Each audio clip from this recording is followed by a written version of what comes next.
context of 4 problems that we have for environmental problems. First, the climate problem. As you all know, there is no scientific controversy about the fact that climate change is here and it is already affecting us. We know that the increases in atmospheric CO2 that have been caused by human activities are already producing serious impacts on weather, ecosystems, et cetera. And for our best future, we need to dramatically reduce emissions and remove carbon from the atmosphere, mostly reduce emissions. The second problem is the soil problem. Our native soils and native habitats have been seriously degraded by conventional agricultural practices as well as by development. The ability of soil to soak up, hold, and purify water has been greatly diminished. This leads in part to the water problem.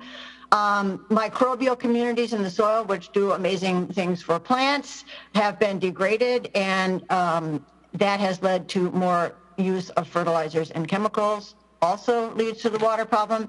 And habitat for natural enemies, that is spiders and insects that eat pest insects, and pollinators, of course you all know what they do, has been lost, and this has increased pest species and also has aggravated the problem for pollinators. So that is the biodiversity problem. The water problem.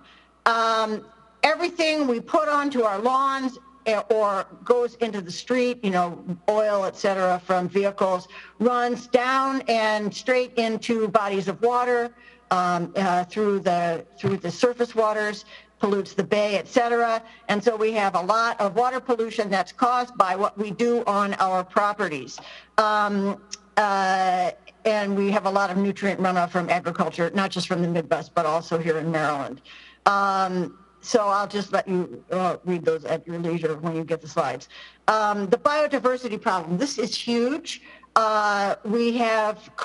Humans have caused a dramatic loss of habitat and biodiversity from development, agricultural practices. Climate change is having a huge impact. We've just learned in the last week that we are on track for the biggest extinction of marine organisms in 250 million years because of the acidification and warming of the ocean. This is not good. So when it comes to the role of landscaping in causing the biodiversity problem, most of that comes from our reliance on mowed turf grass, which is, turf grass is a set of genetically improved, I don't mean by biotechnology, I mean by plant breeding, introduced species that are bred to do, what they do on your lawn. And this introduced monoculture is essentially not very habitable for most forms of life of insects or birds, and that has really put a ding in biodiversity. So the solutions to all of these problems, at least one big solution to all of these problems, would be to revamp the way we do our landscaping. Rethink this landscaping. Now, I realize this is mostly oriented towards suburban landscaping, and you all are in urban settings, so you don't have these gigantic lawns, but most of the same principles apply, and those of you who have friends and family in the suburbs, of course, can share these ideas with them. If we rethink our lawns and increase the amount of native perennials that we use in our landscapes, we will be able to address all of these problems.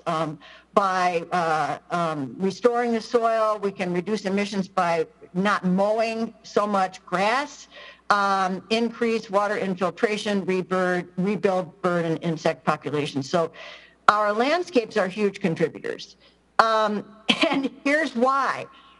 You may not be aware that there are 42 million acres of mowed turf grass in the U.S. And to put that into perspective, that is more acres in mowed lawn than we have in corn and soybeans put together. Turf grass or lawn is our largest irrigated crop in the nation. And for that, what are we getting? Nothing.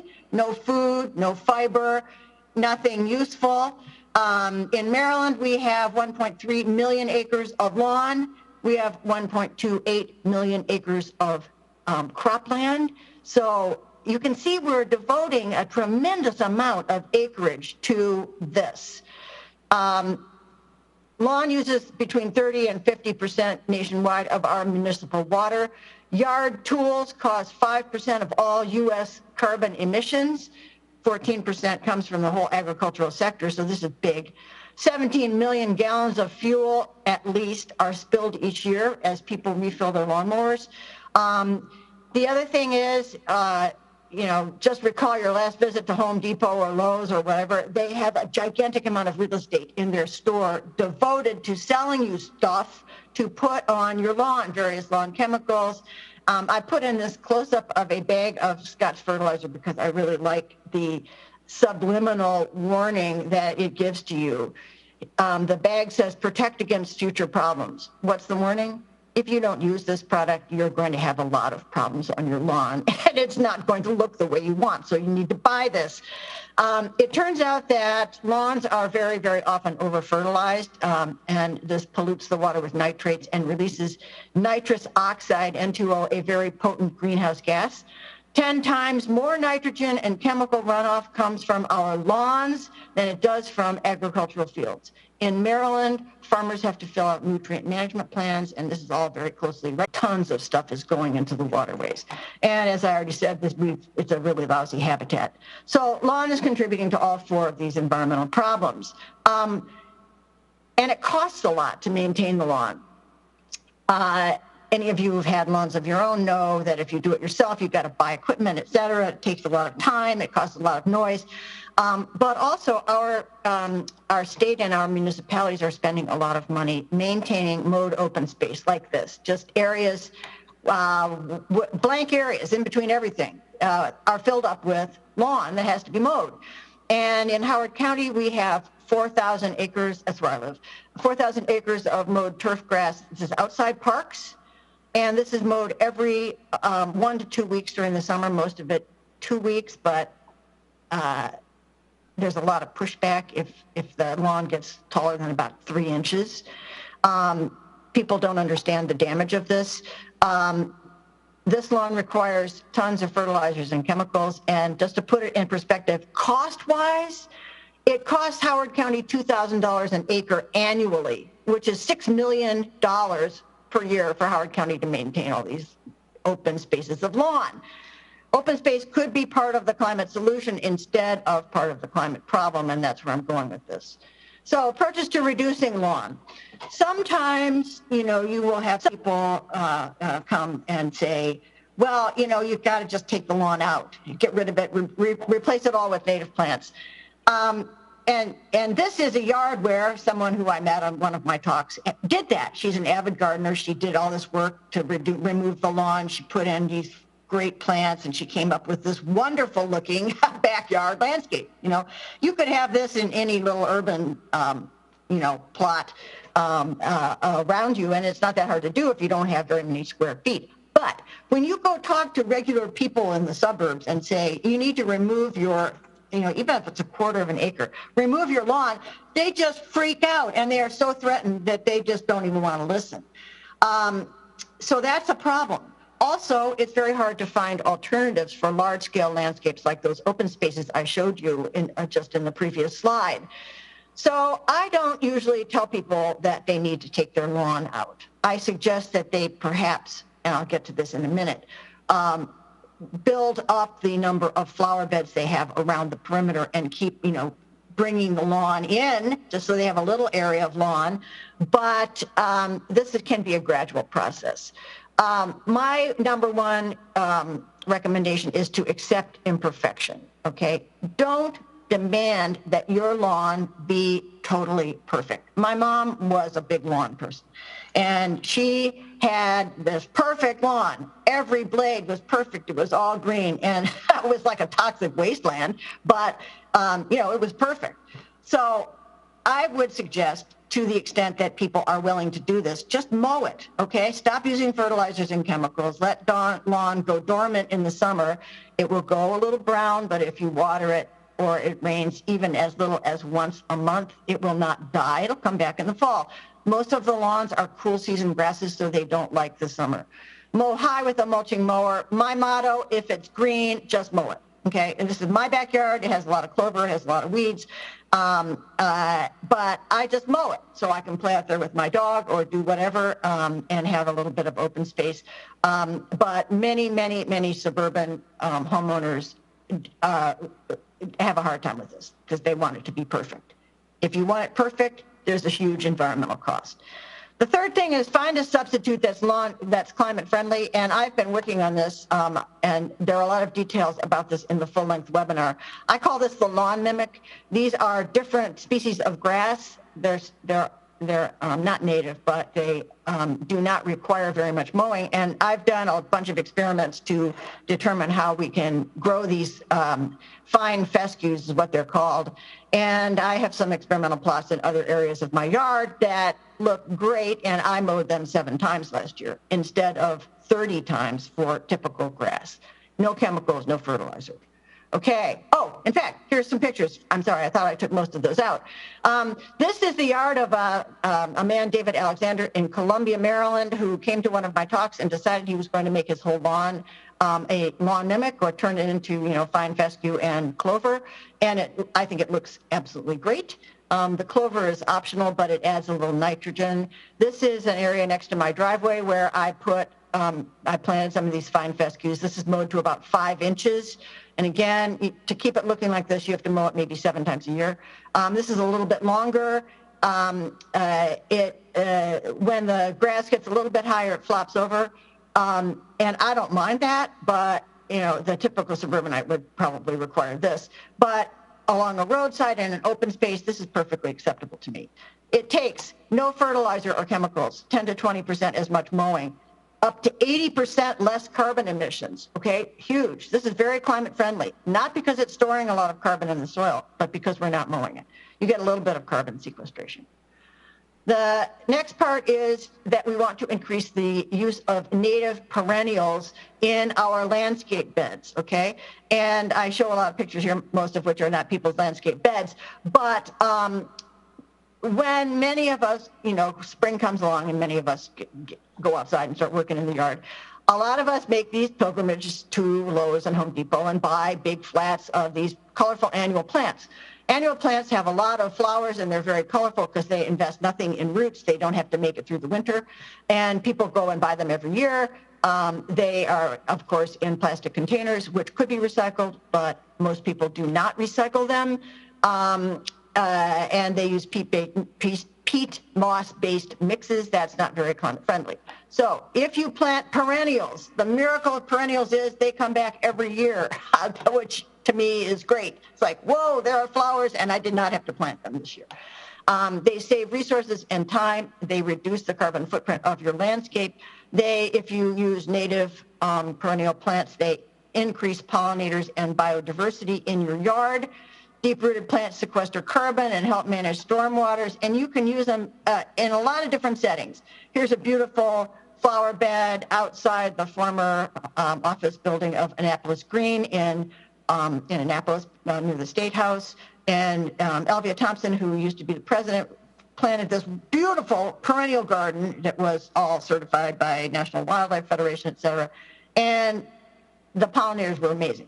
You can put these plants in pots and you will get a lot of pollinators. You will help the pollinators, not as much as if it's in the ground, but it's still a contribution.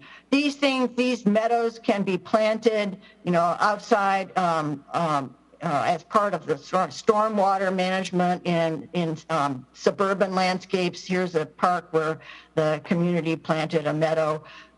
In this particular case, here's the cul-de-sac of houses, et cetera. There's a catchment pond in here for stormwater. The fact that this community had this meadow was a big selling point. Most communities just have grass and the catchment basin, and it's sort of like a sterile wasteland. Okay, I did some experiments also the same time I worked on the lawn mimics with how to plant beds of perennial plants in a way that will reduce weeding. One of the problems with planting these perennials and pollinator gardens is that they require usually a lot of hand weeding, and when they are first established, and people don't, and municipalities and commercial settings, they don't want to invest in that. So it occurred to me that if we used horticultural paper, which is this awesome material, so like the thickness of a paper grocery bag, and we spread that out. So these are rectangular plots near my garden that I set out, and some of them were planted with native plants that I grew in just bare ground, and you can see here there's paper on a couple of these plots. The deal with the paper, I used this great tool, the Pro Plugger, so I didn't have to crouch and dig little holes for the plants. I made all the grid of holes for the plants and then cut holes in the paper and put the paper down. Then I planted the plants through the paper. Using this paper reduced the weeding time by at least 70%, because the only weeds that could grow were the weeds in the area around where the plants were, instead of just everywhere in here where there's bare ground initially. So the paper lasts for the summer. By that time, your perennial pollinator plants have filled in the blanks, right? You don't really need the paper anymore, so everything is all great. But it requires that you put the paper down. That's not that hard. But you'll see the paper for a few months. And it turns out that I found that when I tried to do demonstration plots in Colombia, the powers that be said, we're not looking at that paper. And I'm like, okay, well, then send out the forces for weeding. But people in their own home landscapes are a lot more flexible. And, we can talk about this more later if you want. One thing that I think is just a really great way of looking at getting sort of increasing habitat and reducing lawn is to start out and do this sort of progressive thing. This comes from a design studio of landscape architects. But here, out in the suburbs, certainly in the Maryland suburbs, we see a lot of homes surrounded by just gigantic amounts of lawn. And, let's say that this is the perimeter of this person's lot. Well, over time, you can plant more native trees and shrubs around the edge. Then you can start building up beds, widening each year, adding more plants around the edge, around the foundation of the house, in the front, across the front, trees and shrubs, native plants, build this up. And then if the community is interested in, really restoring biodiversity in their whole community. A lot of these places, I live in suburban Maryland, and there's a lot of communities like this with no fences and just contiguous lawns. And, you could have trees and shrubs that essentially make complete corridors. Everyone has a little bit of lawn around their house. That's fine. We don't have to get rid of lawn entirely. But look how much less lawn there is in this setting than over here, right? Maybe 25% of the lawn is left. And people can, again, play with their kids and their dogs and whatever they want to do outside. But the soil is benefiting from all of these native plants, both the trees and the shrubs and the, what you think of as pollinator plants. The soil is benefiting from this. There's more wildlife. Everything is good, okay? So one thing I've discovered is in the suburbs, many people are afraid of afraid of wildlife, and they're afraid of insects. I'm sorry to laugh, but most of these organisms, certainly insects, are not going to hurt you. And you have to really poke a bee in order to get stung, and native bees barely sting anyway. Anyway, so we'll talk about that later if you want. So I'll just finish up. I did want to point this one thing out for municipalities. I think it's very, very useful for municipalities to consider things like this: planting beds of native pollinator plants and native shrubs down the middle of roadways. And you all know already that, say, down a boulevard, the land is sort of graded so that water flows from the road down into a ditch and can be carried away. Well, if the water flows from the roadway down into a ditch filled with native plants like this and good soil, that will purify a lot of the junk that's in the water that flows down this culvert into this ditch. So it purifies the water, it allows more water to soak in, it reduces flooding, which is, all of these are really important because the water is dirtier than ever and we're having more rain than ever, witness the last few days. We could put, rain gardens like this in commercial settings. Cul-de-sacs could be filled with native plants like this. We just need to have a little more imagination, and it will yield many, many environmental benefits. So just to finish, in this quick trip through these ideas, I hope I've conveyed that we can manage our landscapes to reduce carbon emissions. Very important. We have got to activate on this pronto, because otherwise we are not going to be in a very great world. We need to store carbon. That's part of letting plants take carbon out of the atmosphere and store it in the soil, and we can increase biodiversity. So I am more than happy to take any questions you may have. And I don't know if you want me to continue sharing my screen or stop sharing my screen. I guess it doesn't really matter, because someone's going to tell me what the questions are anyway. Yeah. Okay.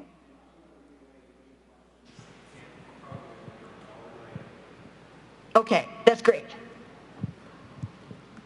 Let's see if I get this here.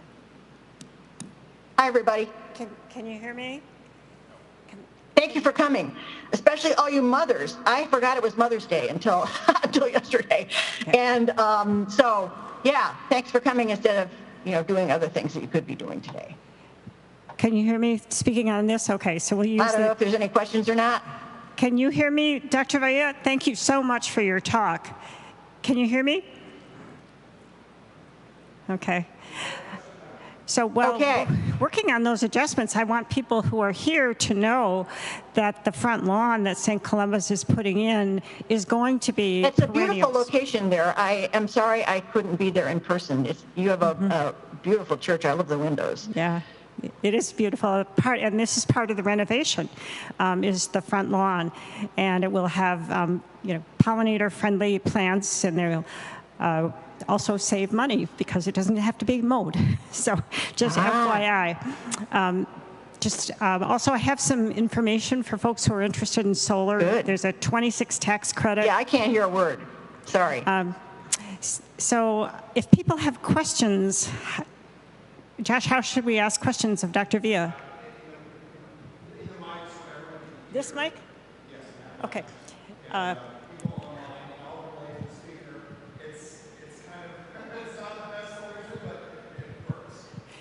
Can you help get this one going then? I'm not quite sure how it didn't seem to be working. Yeah, it usually works when you turn it on. Hello? Yeah. Okay. Questions? Okay. Like a lot of people, I think I was really surprised by just the amount of manicured lawns there are in this country. And I was just wondering, is there a breakdown of those, of how many are athletic fields that need to be mowed in order to be useful? And which ones are just for aesthetic purpose? For aesthetic, just to... I'm not entirely sure I understand the question. I'm sorry, but I think you asked, is there a breakdown of how much acreage is involved in athletic fields and how often they have to be mowed? Yeah, is that right? For example, some of them, for example, athletic fields need to be mowed. You can't play soccer on high grass. And how much are just for beauty and aesthetic? Like what percentage?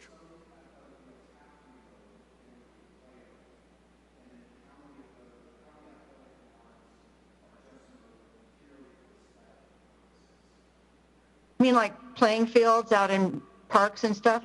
I don't know how much acreage in total is sort of tied up in athletic fields, but I would suspect it's, not more than 5 or 10% of all lawn.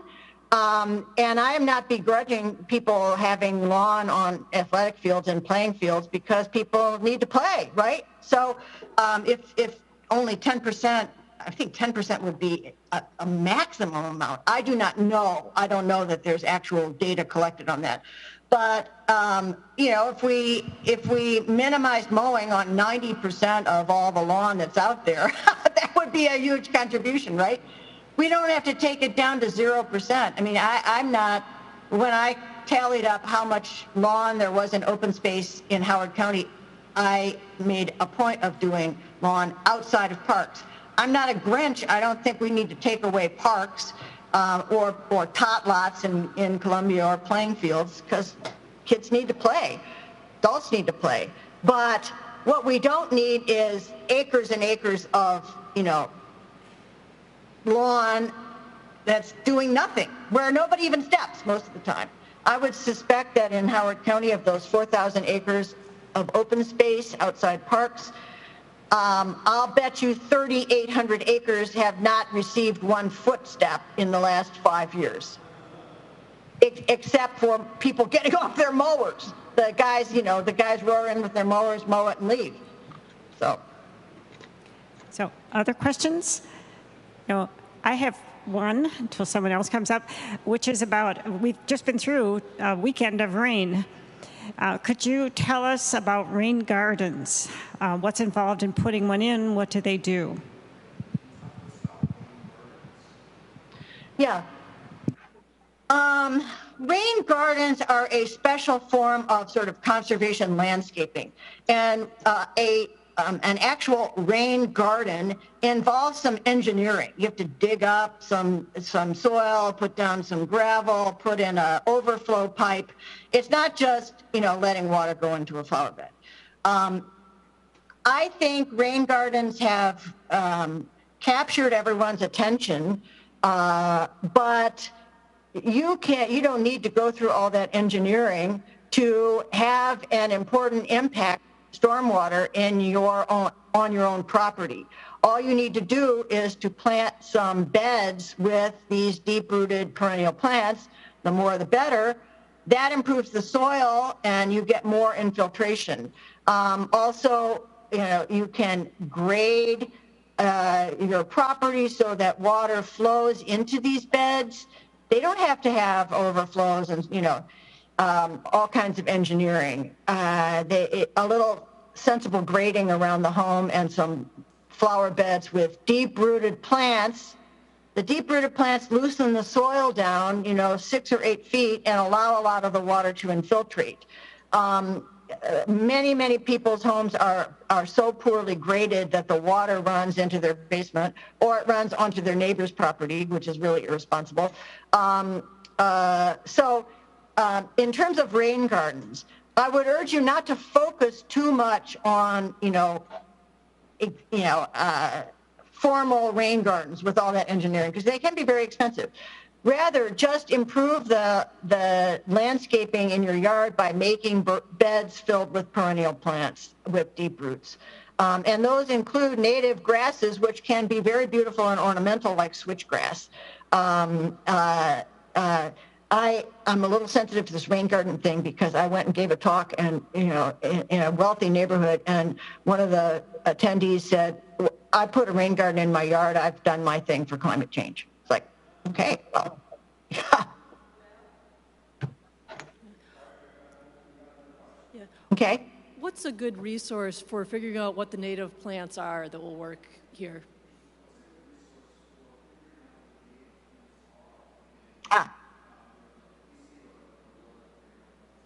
Yeah. Well, there are a ton of websites online for native plants. The University of Maryland Extension Home and Garden Information Center has lists of native plants. I'm just going to turn around and get a book to flash at you if I can find one.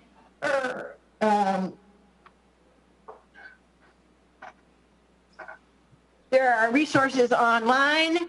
This is a book from the Xerces Foundation, but you can get a lot of free information online, including lists of native plants for the Mid-Atlantic. From the Xerces Foundation, there XERCES, and there's just a ton of books. But you can get all kinds of information for free online just by searching for native plants in Maryland. And there you'll have everything you could want for free.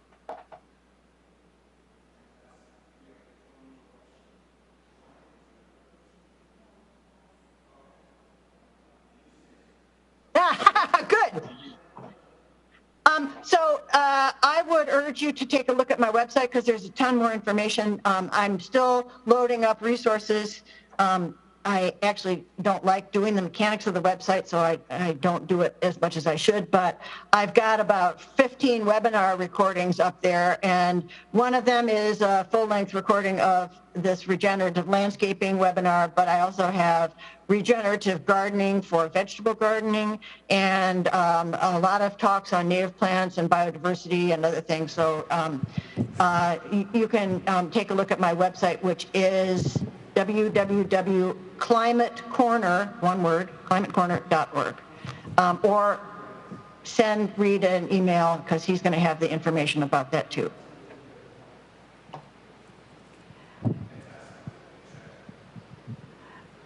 I wanted to ask if she has particular trees to recommend. I know the ideal Okay.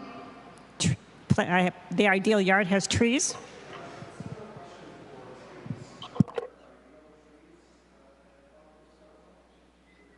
Yeah, there are a lot of native trees and shrubs in Maryland that can be purchased at, probably not Home Depot or Lowe's, but garden centers like in Howard County, we have Sun Nurseries and there are other native garden centers.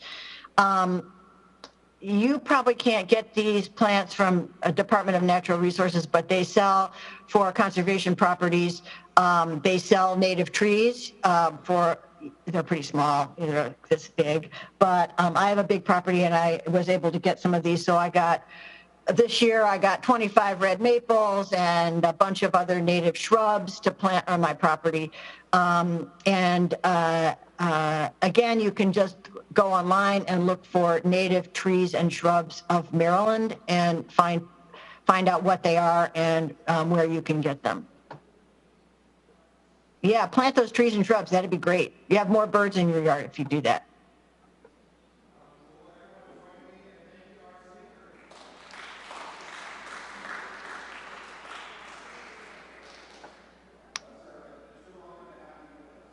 Thanks again for having me. I hope you have a wonderful rest of the day. Okay, bye-bye. Oh, thank you.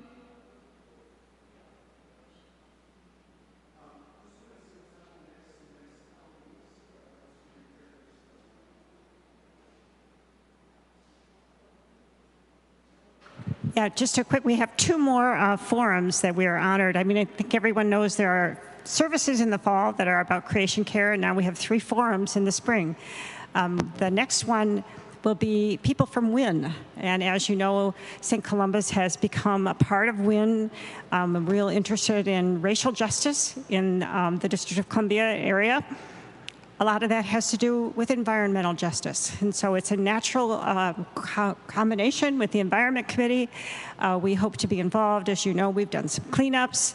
My husband is leading an effort to put in a garden for the housing up apartment buildings. So we are looking for ways to be engaged in our city around environmental justice. So the 2 people from WIN will be here next week. The third week is about watersheds. So we have a speaker to talk more about water. I mean, there's a real issue with what we send into Rock Creek, the Potomac, the Atlantic. And so that speaker will talk about that. So thank you, Creation Care. Also, I have if you're not already on our listserv, I've got our sign-up sheet here. Also, please check out our page on the website, the St. Columba's website, because we've just updated it and we're going to really try to keep it up to date. Thank you.